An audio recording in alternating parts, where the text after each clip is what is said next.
Daylight is a not-so-lovely game based in an abandoned asylum, but the setting isn't the reason it's not lovely. Now, I play this survival horror on PC, but it is also available on the PlayStation 4, and it was actually written by Jessica Chobot, who used to be a presenter for IGN.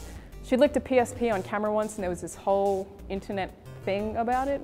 But back to Daylight. It's a first-person shooter where you play as a girl called Sarah, who wakes up in the abandoned mental asylum with absolutely no weapons, no idea how she got there, and no idea how to get out. Any game that doesn't give me a weapon immediately concerns me. I'm a wimp, and I'm damn well scared from the get-go.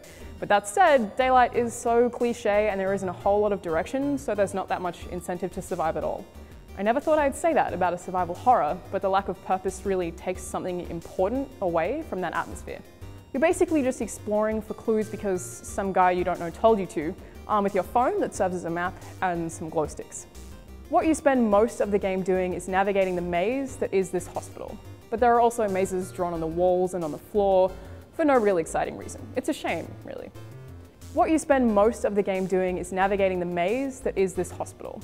But there are also mazes drawn on the walls and on the floor for no real exciting reason. It's a shame, really.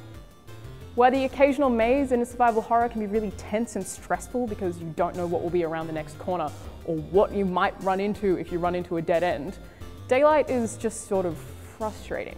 You spend a lot of time waiting for something scary to happen, but nothing really happens. The mazes on each level are randomly generated, which the game definitely deserves a thumbs up for, but it's not enough to make it enjoyable as an experience.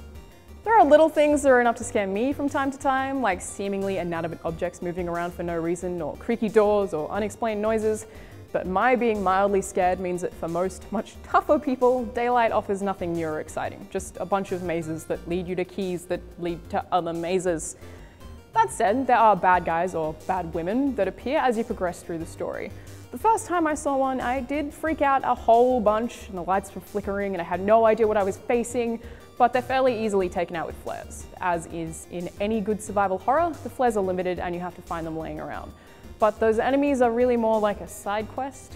It's not hard to sneak past these creepy ghost women if you can overcome the fear of not knowing what they do. By the way, it turns out they actually just kill you and you go back to a checkpoint. They don't kill you in a particularly creepy way, it's all very standard stuff. All that aside, it is quite a pretty game. It runs on the Unreal Engine 4 and the graphics are probably the best part. It's just a shame that they wasted them on such a repetitive environment that you don't really have much incentive to explore, aside from some creepy old stories of generic mad wardens and a bunch of other hopeless cliches.